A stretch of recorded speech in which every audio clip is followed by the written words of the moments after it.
Guys, seriously, these are cloned versions of myself over there, as you just saw in that intro sequence. So I wanted us to talk about something really important which has been bothering me for some time now, because I've been going around YouTube and I keep seeing YouTubers advocating or selling to us really expensive lenses. So I thought to myself, do we really need those expensive lenses? So I decided to make this video to tell you that you might not need all those expensive lenses that are being advertised by your favorite YouTuber. Probably the only lens you might need might be cheaper than you actually think. Before you spend about $1,000 or several dollars on that expensive lens, I'm here to tell you the reason why you need to invest in this very cheap lens, and if you're a beginner, why investing in that particular cheap lens might be the best decision you ever made. Now, before we get into this topic,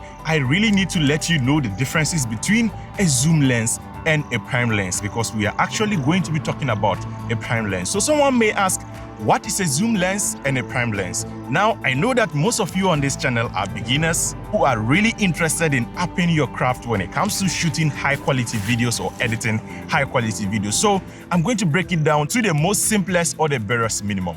Now, if you have ever bought a DSLR or a normal camera before, probably something like this, then you most likely kind of bought this kind of lens, which we call the kit lens. Now, the kit lens in this regard is like, the kit lenses mostly are like zoom lenses. Now, you can turn it this way to zoom in or turn it this way to zoom out. And zoom lenses usually have two focal lengths. And as you can see, at this, we have 18 over here. And when you turn it to the other side, we have 55. So two different focal lengths. Now, aside from all these two focal lengths that you have in a particular zoom lens or a traditional zoom lens, now in something like this or in a lens like this, which is called a prime lens, you only have one focal length, which means that if it's a 50mm lens or it's a 50mm lens and it's supposed to cover this wide area, then all you have is that wide area. So what this means is that if you need a wide shot, you have to go back far away to take a wide shot. If you have a close-up shot, you need to go very close to the subject to get a close-up shot. But with this, because it has two different focal lengths, you can be static at a particular position and either zoom into the subject or zoom out respectively. Now, that brings us to the fact that you might say, okay, zoom lenses are versatile, and because it can allow you to either zoom into a subject or zoom out without physically moving close, that might be the best lens. Now, here is where it gets very tricky, guys. So as I showed you earlier, because this lens can actually zoom in and zoom out, it has lots of glasses installed in it. Basically, in order not to confuse you with so much optics information, basically all you should know is that if light is passing through lots and lots of glasses, then you end up having less light traveling all the way through to hit the sensor of your camera. But let's take it this way. So if you have just one glass or two glasses, then those two glasses tend to allow in more light to hit your sensor than if you have something like this, which has packed in lots of glasses inside. So basically, zoom lenses are able to zoom in because it packs lots and lots of glasses inside.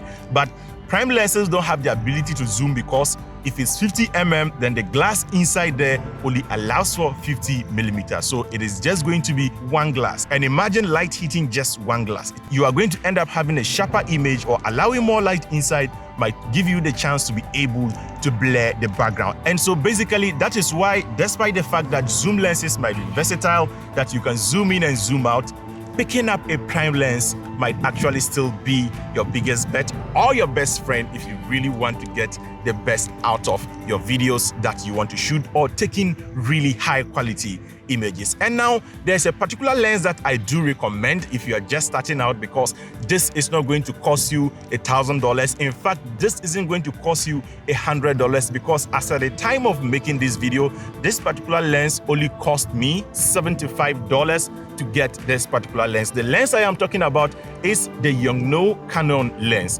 This lens is so cheap that holding it in your hand virtually feels like a toy. It's almost so weightless, but the value you can get from this lens, guys, is pretty much amazing. So it's because of this lens that I do argue that You might not need that $1,000 lens that your favorite YouTuber is advocating for you to buy, especially if you are a beginner. Am I by any means implying that if you're a professional or you get to that top-notch level and you need to buy much more lenses, you shouldn't buy the expensive lens? No, that is not what I'm saying. If you have the money to buy an expensive lens, go ahead and buy it. But I am talking to filmmakers who are just beginners or filmmakers who don't have all that money to spend and they are just getting started. Do not be intimidated, because let me show you what I was able to achieve with this lens. Check out this footage.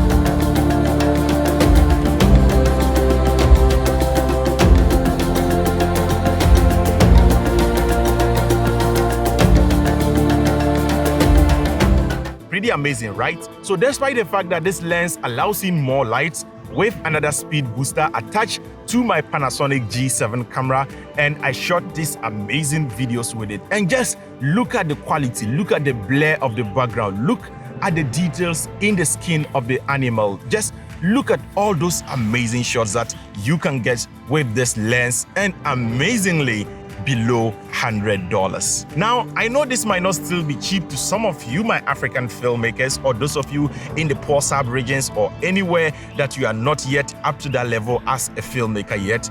Don't worry, you are certainly going to get there one day. Unfortunately, this craft of filmmaking or photography is really a very expensive hobby, and I hope and sometimes always wish that there are much more cheaper ways that we can get certain equipments than this. But in the pool of lenses, if you put this amount against some other lenses, then this lens virtually costs nothing in terms of the value that you can get, paired with this 10,000, 100,000, or whatever amount that you would buy a professional lens for. Thank you so much for watching this video. If you are new here, again, I am OBL Jr. and I do filmmaking content on this channel. If this sounds interesting, guys, kindly click on the subscribe button, hit on the notification icon so that you get notified anytime I drop awesome content like this on this Africa Amaze channel. Kindly leave comments in the comment section below if you have any further questions, or you can also DM me on Instagram at OBL_Jr.